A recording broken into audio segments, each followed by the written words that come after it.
Hi, in this video we are going to understand Selenium automated web testing. In this video we are going to first install the Selenium IDE in Firefox. We are going to create a basic test case and then we will perform the test case. It is important to know Selenium IDE can be used with Firefox browser only. To do this, you need to install Firefox browser.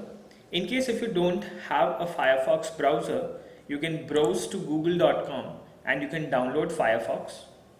At the moment, I have Firefox already installed on my operating system. So we are going to use Firefox and we are going to install Selenium IDE. Once you have the Firefox ready, what you can do is you can browse to google.com and you can download Selenium IDE. Selenium is a free IDE. It is actually an add-on which can be downloaded and can be connected with your Firefox browser, and then you can perform automated web testing. To download, you can simply type in Selenium IDE on Google and you can download the Selenium IDE from the plugins here. You can browse and you can click on the website seleniumhq.org projects IDE. Once you click here, you'll be redirected to the Selenium IDE plugins website, and from there you can download the latest version of Selenium.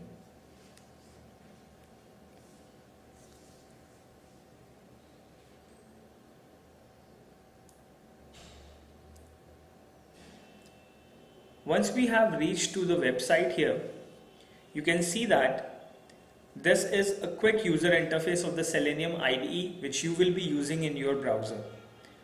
If you browse down a little, we have to go to the download section, and on the right hand side we have this button to download Selenium. We'll click on download Selenium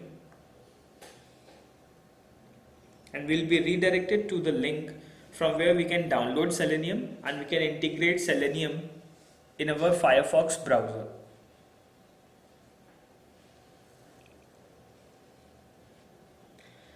As you already know, Selenium IDE is not just an add-on. It's a complete software using which you can perform software testing, you can create test cases, you can assert, verify, and you can do a lot of stuff. As soon as we progress in the training, we will do all the stuff which we can do related to Selenium. So here once we are redirected to the website, you can download latest release version from the URL addons.mozilla.org. Let's click on the URL, and from the add-ons we can download Selenium IDE. It requires a restart. It's developed by Jason Huggins, Adam Gusher, and there are many more. Let's just add this to Firefox. Once we clicked on add to Firefox, we can install the add-on. The add-on has been installed. We can restart our browser now in order to make the changes. Let's restart.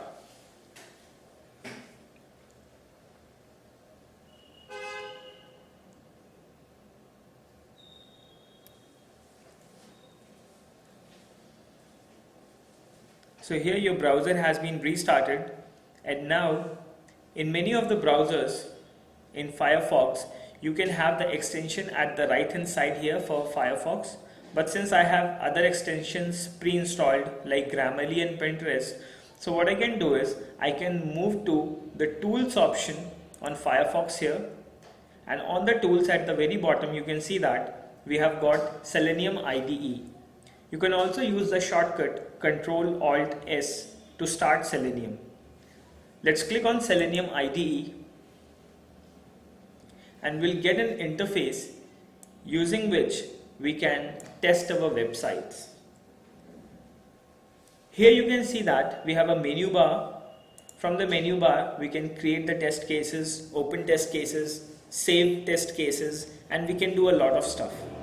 We can edit the cases, we can perform some actions, we can set options for the IDE, and here you have a quick help section wherein you have the documentation and you have the release notes, and you can visit official Selenium website and the blog, and you can get important information.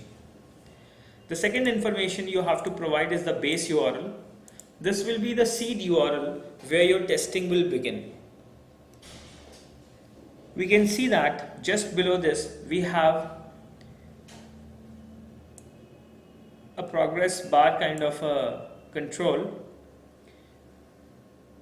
It displays two options: fast crawling and slow crawling. In case if you want to perform the test with fast speed, you can select fast option, otherwise you can go with slow option as well. You can create or play the entire test suite, or you can play the current test case. In order to record the test case, on the right hand side we have a red button, and you can see that at the moment it is recording. We can click to disable the record, and we can click again to enable the record. So it's a toggle button which you can use, and you can start recording. On the left hand side we will have cases. At the central section we will have the table wherein we will see all the commands and all the target which have been recorded. We can modify the information at this section, and at the very bottom we'll get the logs, reference, wherein you can get help about the commands executed. You can individually interact with the UI elements, and you can roll up as well. So let's just browse to a website and let's just record some stuff. So we are recording the stuff. We'll go to the Selenium IDE. First of all, we'll go to the website hackweather.in, and we are recording a test case. On the website hackweather.in, we cannot open the website at the moment, so let us just browse to some other site. Let's say I would like to browse to google.com.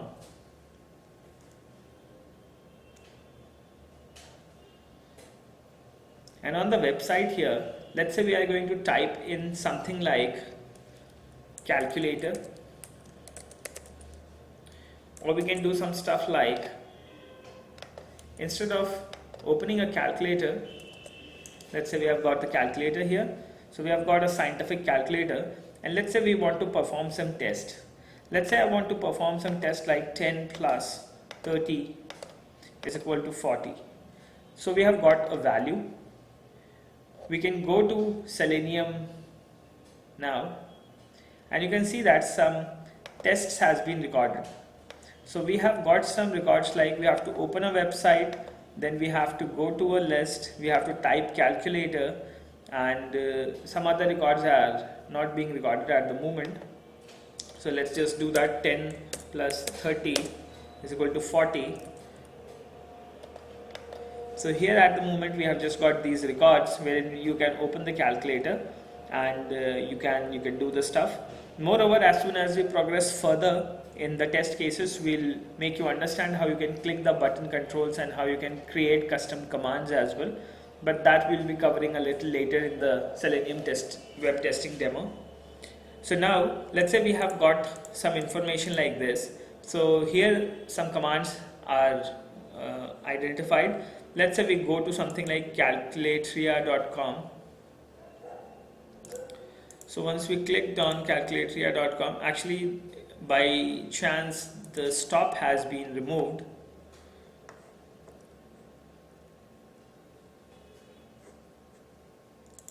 So let me just come to the website again on the calculator, and I like to begin the recording again.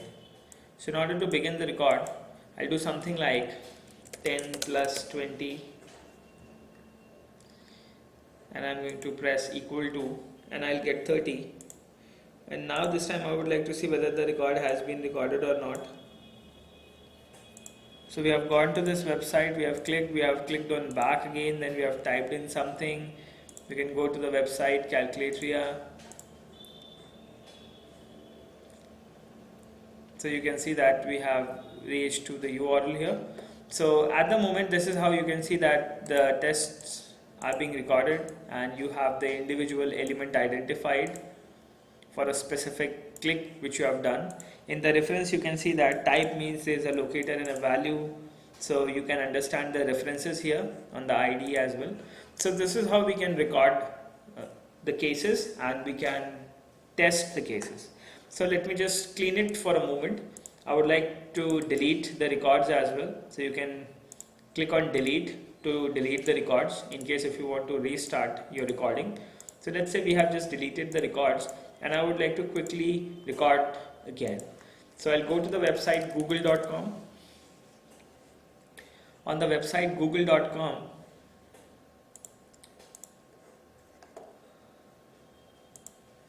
now I'd like to restart. Let's say some website, let's say calculator again. Let's just press enter. So we have gone to the website, we have typed in calculator. Now we have just clicked here. We have just typed in 10 plus 20. We have pressed enter. And some values has been done. Let's say if I click something like 7 into 8 equal to 50. So these values are being recorded. You have to click something, then we have to click something. So now what we will do, we are going to save the record.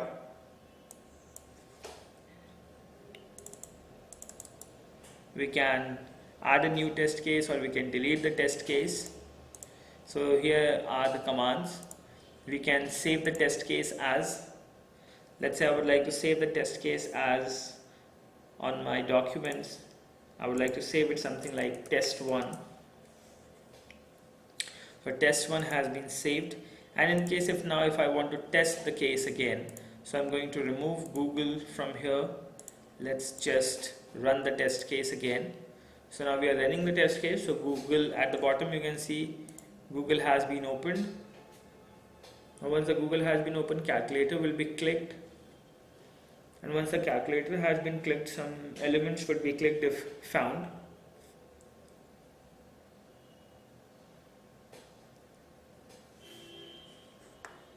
So this is how you can see that automatically Selenium has opened the window, and at the moment it has not got this equal to greater option. So that could be a bad test case which we would have done. So here is a way using which you can record the test case and you can run it. So as soon as we'll progress further in Selenium web testing, you will be able to understand how we can create more advanced test cases and we can test our application. So this is our introduction session for Selenium web testing, and in the next video session we are going to understand how we can input some value, how we can perform assertion and verification, and then we'll proceed with some advanced concepts of Selenium web testing. Thank you for watching.